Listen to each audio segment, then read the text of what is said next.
C'est la revue de presse sur Canal Matin et donc sur Canal 2 International. Luc Magouar Barga Tangana, où es-tu? En tout cas, l'interpellation est sévèrement formulée ce matin par le quotidien Mutation de Gab, Georges Alain Boyomo, pour parler ainsi du ministre camerounais en charge du commerce face à ce qu'il est convenu d'appeler avec le journal la pénurie du maquereau. Le maquereau est ce poisson fédérateur pour les Camerounais en raison de son accessibilité par le prix, par la conservation, mais aussi par la disponibilité. Disponibilité tel n'est plus le cas depuis quelques temps maintenant, notamment 1 mois et demi. Les délais sont fixés par le quotidien Mutation qui a mené pour cela une enquête.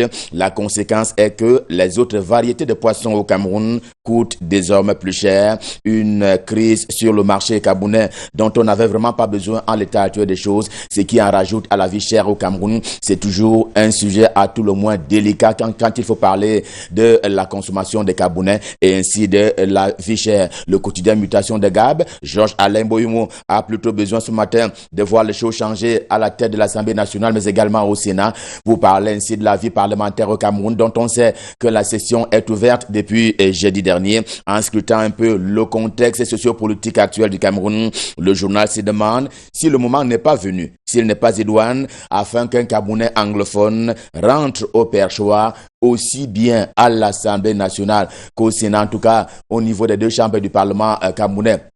C'est un peu un exercice auquel se livre Mutation ce matin. Question de voir si à l'état actuel des choses, l'on ne pourrait pas avancer vers une nouvelle tectonique. D'ailleurs, l'idée d'un tel séisme, si séisme il y aurait, tire ses origines dans ce que le journal considère comme étant la crise anglophone et la tectonique, que certains annoncent d'ailleurs dans la cartographie politique du Cameroun pour les jours, mois et années à venir. Cameroun Tribune, le quotidien camerounais à capitaux publics, opère la même chose, en tout cas opère le même exercice ce matin. Les élections ont lieu bientôt, très bientôt même au niveau de l'Assemblée nationale et au niveau du Sénat. Les signes avant-coureurs sont réunis. Il en est ainsi de cette réunion qui se tient aujourd'hui même au comité central du RDPC, le Rassemblement démocratique du peuple camerounais. C'est toujours de cette réunion que sort le nom de celui qui s'en va être adoubé à l'Assemblée nationale comme au Sénat par les parlementaires ô combien majoritaires du Rassemblement démocratique du peuple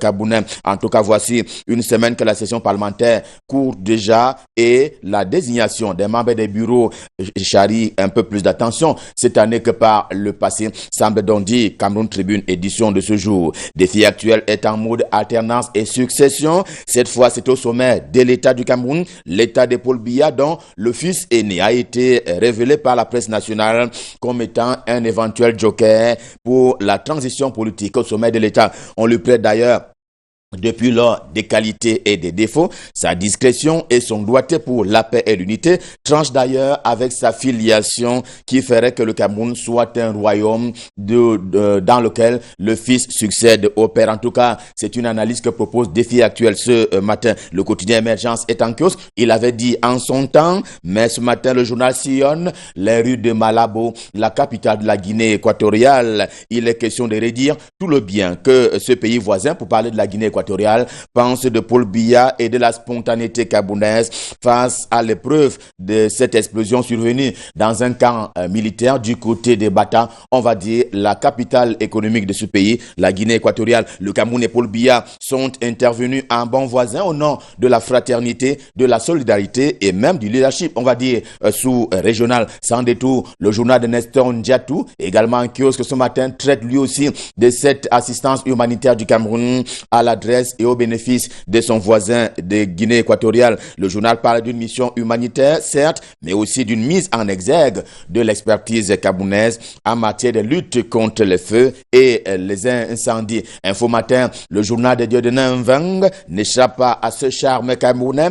À la fin, ce fut une belle occasion pour les deux États, le Cameroun et la Guinée équatoriale, de raviver leur relation bilatérale si permanente, mais souvent faite d'écueils à la frontière du côté de Kiosi.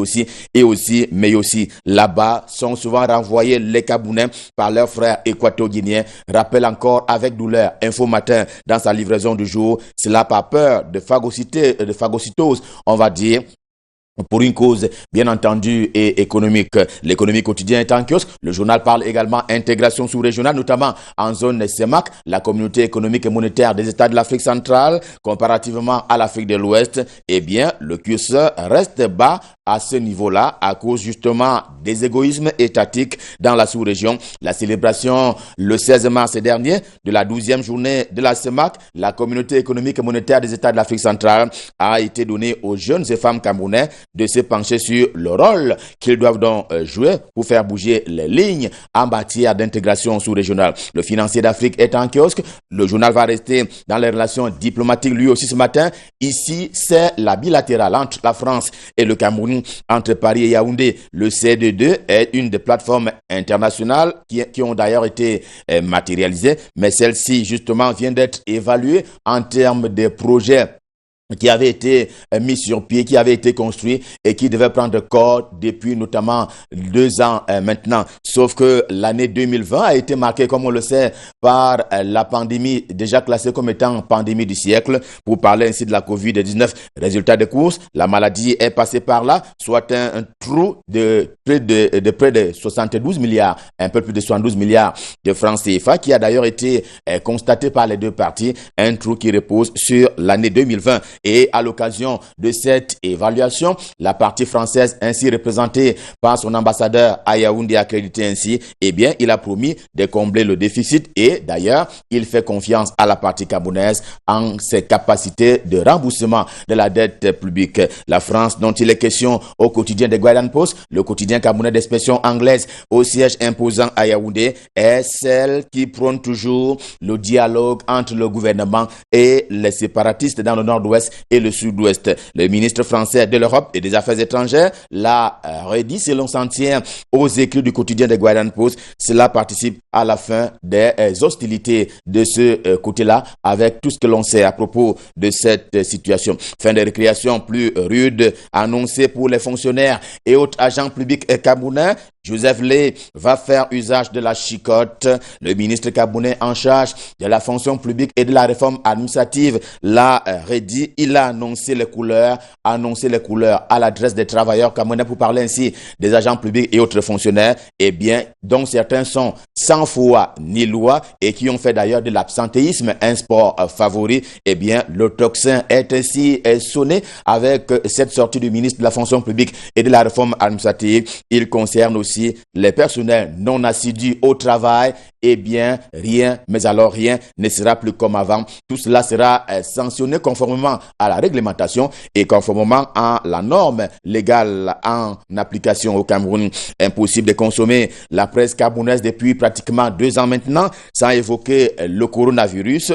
Au Cameroun, comme d'ailleurs dans certains pays africains, le débat s'est quelque peu déplacé. Il porte désormais sur la lutte indépendantiste. Eh bien, la Voix du Centre en kiosque ce jour donne ainsi un écho à tout le moins retentissant à ce médecin camerounais. Il vit en Europe, mais il a requis l'anonymat. Selon ce médecin, AstraZeneca, vaccin qui se profilait à l'horizon pour être administré et être servi aux Camerounais, et que donc celui-ci est dangereux. Il invite ses frères à épouser plutôt la médecine africaine, car, dit-il, elle est à même d'éradiquer la pandémie, pour parler de la COVID-19.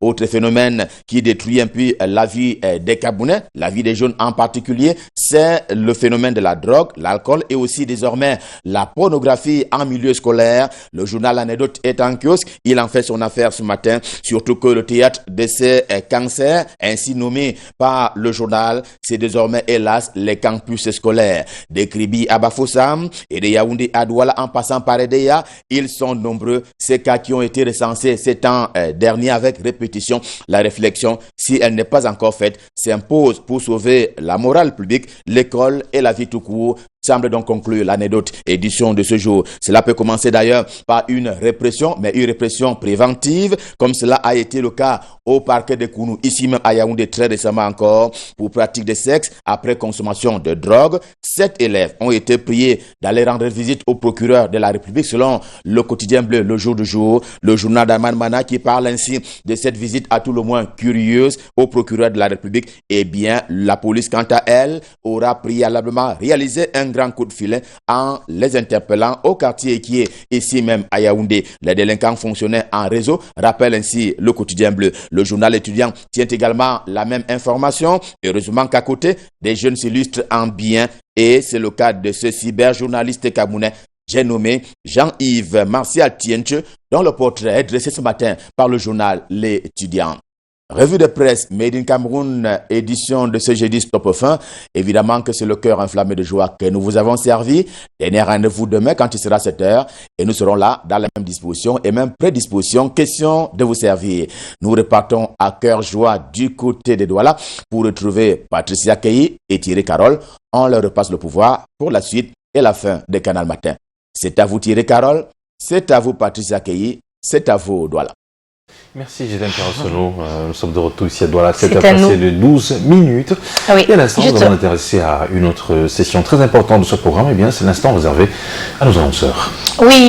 Réservé aux annonceurs, juste préciser déjà pour vous que il y aura des propositions pour ma chanson du cœur aujourd'hui encore. Nous sommes allés chercher là-bas des chansons qui avaient fortement marché ici. Et bien, c'est d'un côté Laurie pour le titre Tout près de moi et en face d'elle Britney Spears pour le titre One More Time. Hit me baby, one more time. Quel sera votre choix? Ne vous gênez pas. Juste après la pub, on pourra vous proposer des extraits et vous pourrez vous aussi vous prononcer sur la page Facebook de l'émission. C'est Canal Matin. C'est jeudi, je vous l'ai dit aussi. Marlise sera avec nous. Hein? On va parler encore de nos foyers. Aujourd'hui, on va parler encore de nos familles. On va parler encore de ces notions bien et bonnes à savoir, justement, pour que l'harmonie revienne au beau-fils comme jamais. Et c'est pas tout. Je le disais, au-delà de ce qu'on aura partagé avec Malise, il faudra qu'on sache et qu'on les ait devant nos yeux, qu'on ait cette réalité devant nos yeux, ce que la jeunesse est en train de devenir. On va en parler avant de terminer cette autre édition de Canal Matin. Mais pour l'instant, comme Thierry l'a dit, c'est la pub.